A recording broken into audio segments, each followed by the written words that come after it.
मदनपुर की रातें हमेशा से कुछ ज्यादा ही अंधेरी थीं।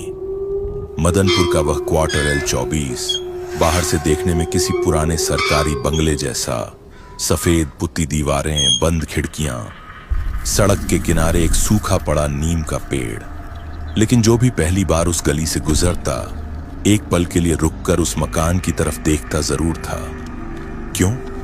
शायद इसलिए कि उस मकान से कभी हंसी की आवाज नहीं आती थी, कभी नहीं। इसी मकान में रहने आया था आलोक, शहर के सरकारी बैंक में हेड क्लर्क, स्वभाव से शांत, थोड़ा डरपोक और अपनी मां का इस कदर अंधभक्त कि खुद का साया भी उससे पूछ कर चलता।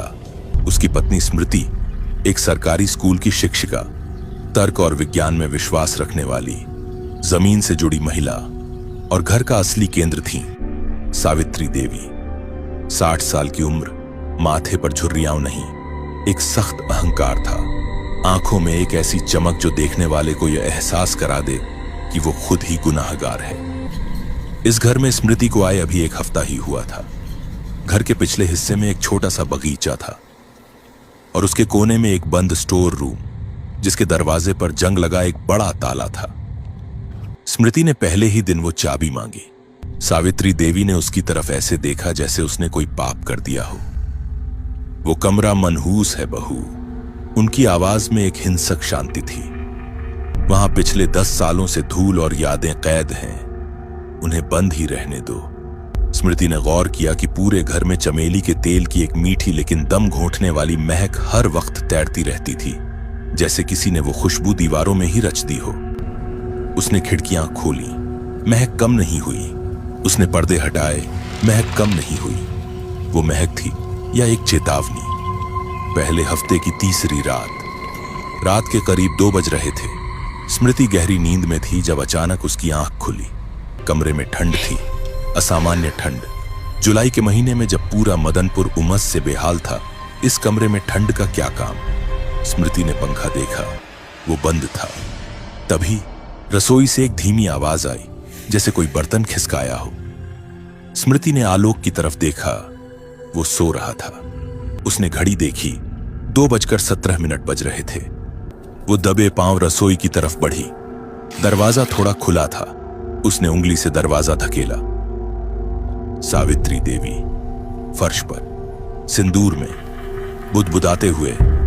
रसोई का फर्श लाल था, नहीं, वो खून नहीं था, पर उस रोशनी में वो सिंदूर भी खून जैसा ही लगता था।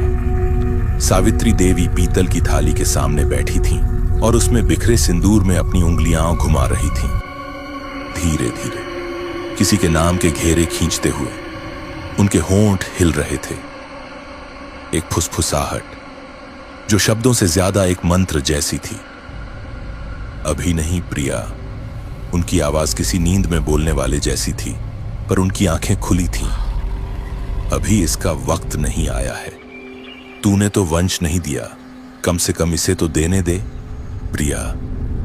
वो नाम, उस नाम में एक पूरी कब्र बंद थी। माँ जी, स्मृति की आवाज कांपी। इस वक्त यहां क्या कर रही हैं आप? सावित्री देवी ने धीरे से गर्दन घुमाई, बहुत धीरे। उस गति में कुछ था, कुछ जो इंसानी नहीं लगा। उनकी आंखें पूरी तरह लाल, ऐसे जैसे भीतर कोई आग जल रही हो। फिर एक पल में वो पलटी, सिंदूर समेटा और उठते हुए बोली, नींद में चलने की बीमारी है मुझे, तू जाकर सो जा। स्मृति वापस अपने कमरे में आ गई। आलोक अभी भी सो रहा था, पर स्मृति की आंखों में नींद नहीं थी। सिर्फ वो एक नाम था, प्रिया, प्रिया, प्रिया। अगले दिन सावित्री देवी के मंदिर जाने के बाद स्मृति पड़ोस में रहने वाली रमा काकी के पास गई। रमा काकी 60 पार, पान की पीक वाले होंठ, सालों से उसी मोहल्ले में, मदनपुर की जीती जागती दास्तान।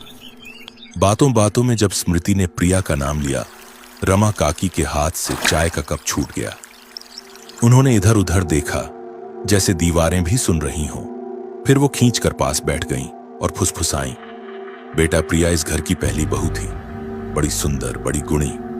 पर शादी के 2 साल बाद ही सावित्री ने शोर मचा दिया। बांझ है, खानदान डुबोएगी। फिर एक रात खबर आई कि वो किसी पुराने प्रेमी के साथ भाग गई। रमा काकी रुकी, उनकी आंखों में एक पुरानी डर की परत थी। पर सच कहूं बेटा, उस रात मदनपुर के स्टेशन पर कोई ट्रेन नहीं रुकी थी, एक भी नहीं।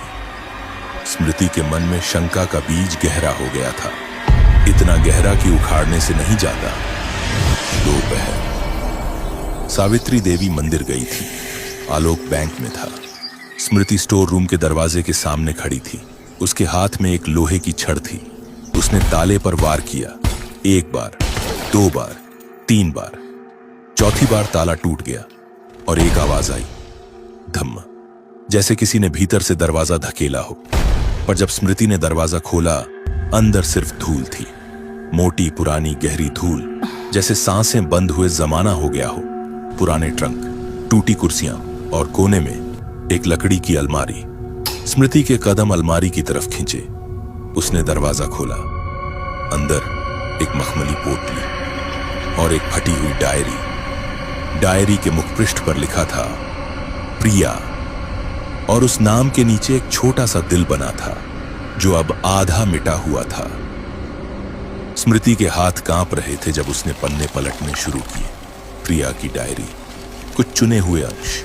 आज माँ जी ने फिर मुझे उस तांत्रिक के पास बिठा दिया। वो आदमी मुझे गंदी नजरों से देखता है, आलोक सब जानता है, पर वो कुछ नहीं बोलता।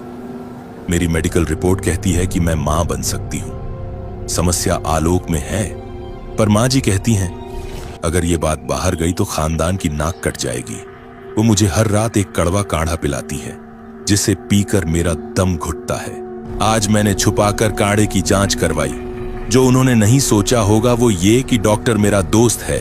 उसने कहा इसमें धीमा जहर है, धीमा, ताकि पता न चले। माँ जी मुझे मार रही हैं, रोज थोड़ा थोड़ा। माँ जी ने मुझसे वसीयत पर अंगूठा लगवा लिया। मैं समझ नहीं पाई। कल उन्होंने कहा, बहू, घर की जमीन बड़ी कीमती है, बस ये एक काम कर दो, और मैंने कर दिया। बेवकूफ, मैं कितनी बेवकूफ हूं। आखिरी पन्ना आधा फटा हुआ, उस पर भूरे लाल धब्बे जो कभी लाल रहे होंगे। लिखा था, आलोक, तुमने मुझे बचा लिया होता। वाक्य वहीं टूट गया था जहां खून के धब्बे थे। स्मृति की आंखों से आंसू गिर रहे थे। उसने डायरी बंद की, पर डायरी की दास्तान उसके जहन में खुली रही। तभी उसे एहसास हुआ कि कमरे की रोशनी बदल गई है। पीछे एक परछाई। सावित्री देवी दरवाजे पर वापस आ चुकी थी। उनके हाथ में वही पीतल की थाली थी। उनके चेहरे पर कोई भाव नहीं था, बस एक ठंडी नंगी क्रूरता। बहुत शौक है ना तुझे दूसरों के फटे में पैर अड़ाने का। वो धीरे धीरे आगे बढ़ी। स्मृति पीछे हटी, पर दीवार आ गई। सावित्री देवी ने स्मृति की गर्दन पकड़ ली, दोनों हाथों से उसे दीवार से सटा दिया। प्रिया भी ऐसी ही थी, सवाल बहुत करती थी। उनकी आंखें अब फिर वही लाल। अब तू भी वहीं जाएगी जहां वो गई है। स्मृति का सांस घुट रहा था, उसकी आंखें धुंधली हो रही थीं। तभी कुछ बदला। पूरे घर का तापमान एक झटके में गिर गया, जैसे किसी ने मुर्दा घर का दरवाजा खोल दिया हो। चमेली के तेल की वो महक जो अब तक मीठी थी, एक पल में इतनी तेज हो गई कि सांस लेना मुश्किल हो गया। और फिर कोने में रखे उस पुराने आईने में एक हलचल। आईने में एक चेहरा, बिखरे बाल, पीला माथा और माथे पर दहकता हुआ सिंदूर। प्रिया। उसके बाल बिखरे हुए थे, जैसे किसी ने जबरदस्ती खींचे हों। चेहरा पीला पड़ चुका था, उस पीलेपन से जो सिर्फ मिट्टी में सोने वालों को होता है। लेकिन उसके माथे पर लगा सिंदूर वो ताजा था, चमकता हुआ, किसी ताजे घाव की तरह दहकता हुआ। प्रिया की रूह ने एक चीख मारी। वो चीख कोई आवाज नहीं थी, वो एक लहर थी, एक झटका जो हवा में, दीवारों में, फर्श में और सावित्री देवी की हड्डियों में उतर गया। सावित्री देवी के हाथ स्मृति की गर्दन से ढीले पड़ गए। घर की सारी बिजली गुल हो गई। अंधेरे में बस एक चीज दिख रही थी, प्रिया का चमकता हुआ सिंदूर। आलोक भागता हुआ स्टोर रूम की तरफ आया। उसने देखा उसकी मां हवा में उठी हुई थी, दोनों पैर जमीन से ऊपर। कोई अदृश्य हाथ उनका गला थामे था। आलोक रोने लगा, मां, प्रिया मुझे माफ कर दो। पर प्रिया का गुस्सा 10 साल की कैद का गुस्सा माफी से शांत होने वाला नहीं था। सावित्री देवी फर्श पर दे मारी गई, उनकी आंखें फटी रह गईं, उसी जगह को देखते हुए जहां वो गिरी थी। और वो जगह वही थी, ठीक वही जहां उन्होंने 10 साल पहले एक जवान बहू की लाश को फर्श के नीचे दफन किया था। फर्श की मिट्टी धंसने लगी।